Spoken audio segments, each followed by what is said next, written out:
Hey everyone, Chang here and welcome to my channel. Now, for today's video, we're going to focus on hyperbola again, except for something a little different. Now, in a previous video, I focused on, given an equation of a hyperbola, how you can actually graph it. Get all the information and graph it, make it look nice, your choice, right? That's good because guess what? A good chunk of hyperbola problems involves graphing.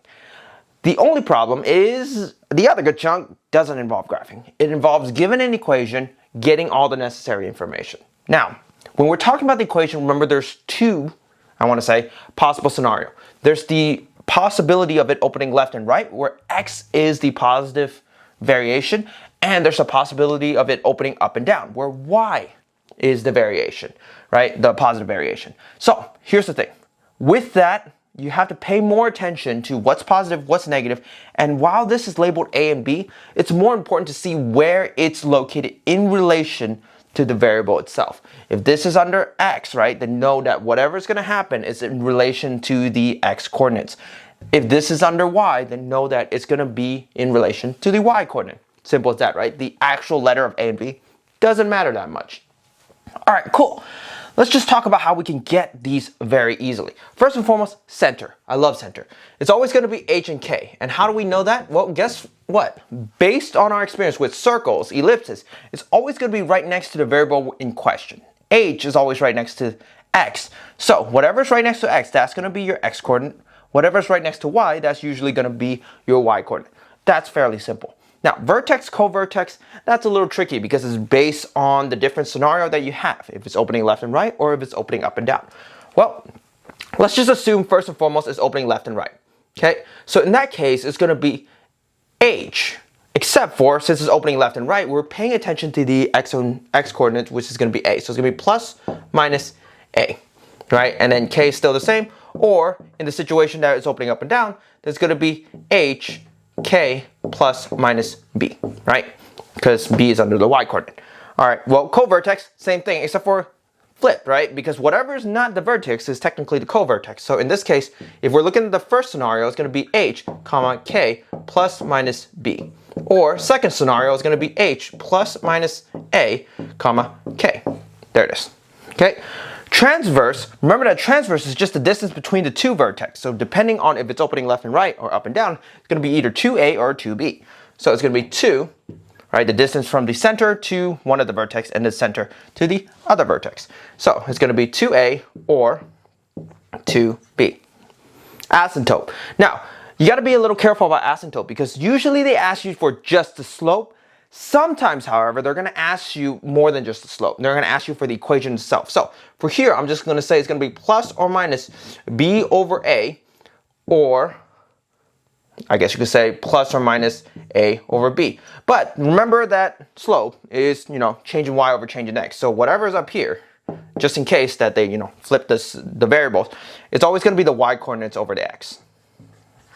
Right, and that's finding these two lines right here. And of course, these are the slope. In order to find the actual line, guess what? You have the slope, you have the center line. If it's in the origin, great. If not, you have your center right here. And then you use your point slope form to find the actual equation. Now the foci, here's the thing. Foci, I want to say, best to memorize. Square root a squared plus b squared. Guess what? It looks actually almost exactly the same as the Pythagorean theorem. So just remember that it's going to be a squared plus b squared. Don't get it confused with the foci of an ellipsis. It's actually going to be a squared minus b squared, whichever is bigger. Foci for hyperbola is actually going to be a squared plus b squared. So I want to say memorize this for now because it saves you so much trouble. All right, so here's all your variable, all your different way of finding the actual information.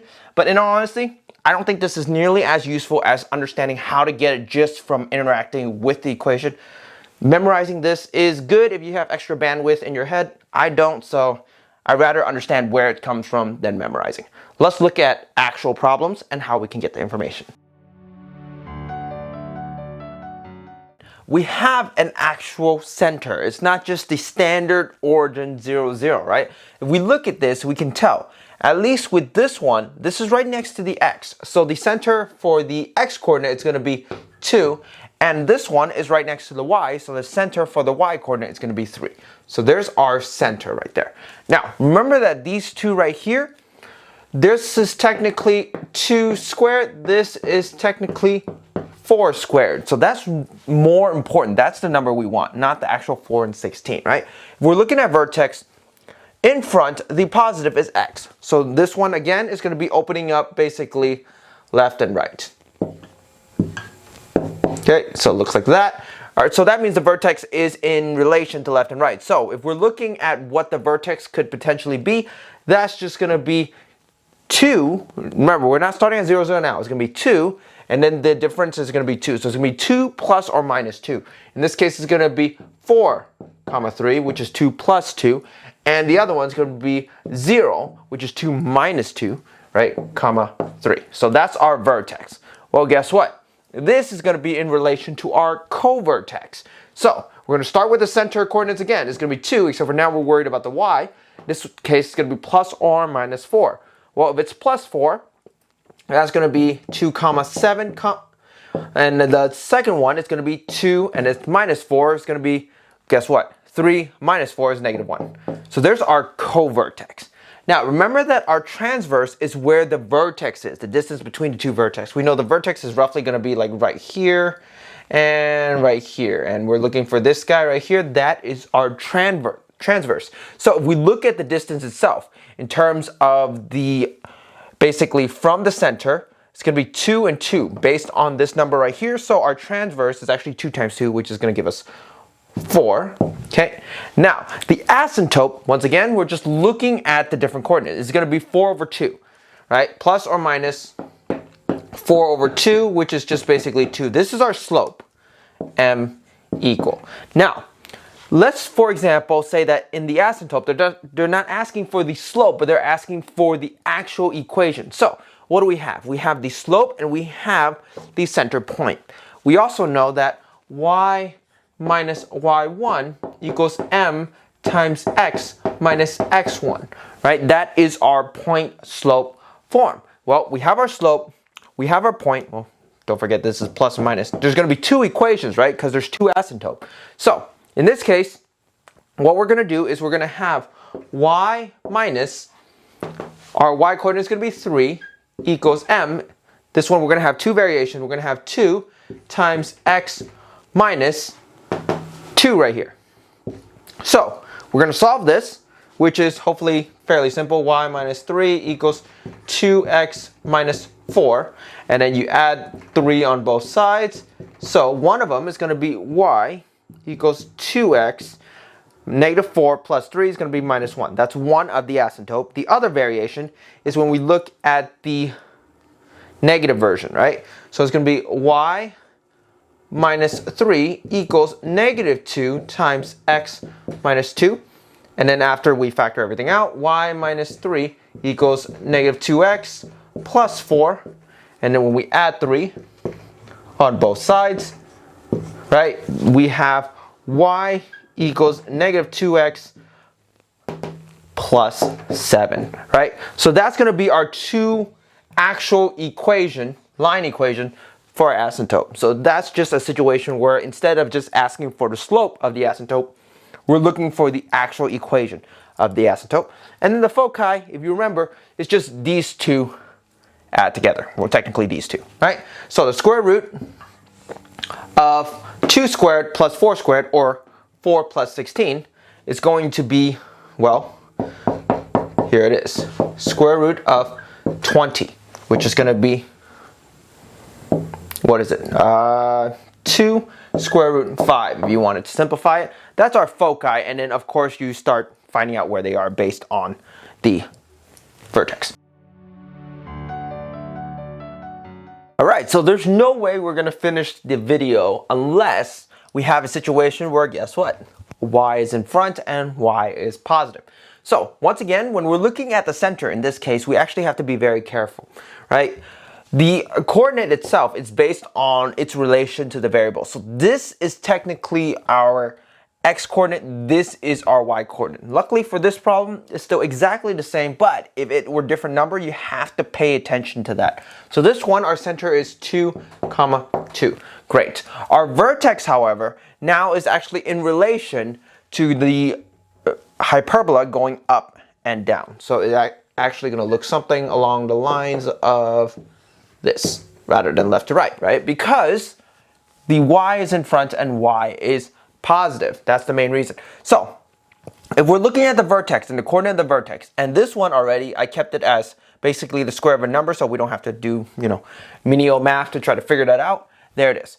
Well, if we're talking about the vertex and this is opening up and down, we're actually looking at the y coordinate. So we start off with the center, and in this case, it's going to be plus minus 1, right? So it's going to be 2 plus 1, it's going to be 3, right? So it's 2 comma 3 for one of the vertex, and the other one's going to be 2, and it's going to be 2 minus 1, which is 1. So it's going to be 2 comma 1 for the other vertex. So you can guess this one with the x coordinate is going to be in relation to the co-vertex. So rather than 2, now it's going to be 2 plus or minus 2. Well, it's going to be 2 plus 2, it's going to be 4, comma, and then don't make this mistake. Keep in mind that this is just still the regular center point for the y coordinate. And the other one is going to be, well, 2 minus 2 is going to be 0, comma, 2. There it is. Okay, so we have that. Transverse, we're looking at the distance up and down from the two vertex. Vertex is probably around here and around here. So that distance right here. Well, we know that from the center to one of the distance 1. So overall, it's going to be 1 times 2, which is going to be 2. Asymptote, we're looking at the y coordinate over the x coordinate, so that's going to be 1/2 plus minus, right? Because there's 2 of them, right? That's our slope, and of course we can plug in point slope to find the actual equation itself. So in this case, once again, y minus y1 equals m times x minus x1. Where here we're going to plug in 2 and 2, and then here it's going to be plus 1/2 or minus 1/2. So we're going to go with that, right? So let's just solve it. Y minus 2 equals 1/2 times x minus 2, right? This one is going to be y minus 2 equals 1/2 minus 1. All right, and then you plus 2 on both sides. And so one of the equations is going to be y equals 1/2 x. I don't mess up the x right here. And that's going to be plus 2, so that's going to be plus 1 total. So that's one of the line equation. And the other one is what happens when we are looking at a negative variation. So that's going to be multiplied and factored in. We're going to have y minus 2 equals negative 1/2 plus 1. And then you're going to add 2 on both sides. And there it is. The other one's going to be y equals negative 1/2 x plus 3. So that's our other equation. Okay. And lastly, foci, square root of these two add together, and then in relation to basically the center. So in this case, it's going to be square root of 1 squared plus 2 squared, which is going to be 4. So square root of 5. And then we go with that. So that's how you would find all these information based on that equation. All right, so there you have it. Another video on hyperbolas. This time it's focused mathematically instead of just graphically. Pay attention to the problem you're given. A majority of them is going to be asking you to graph, which is wonderful. That's what we want. In situations where it's not asking you to graph, it's always still beneficial to have some form of a reference, just to at least remember each and every one of these vocabulary. If not, understand that even with the equation, there's always a mathematical way to get every single information that we need. Hope this video helps. Thank you for watching. Please like, comment, and subscribe. I will see you in the next video.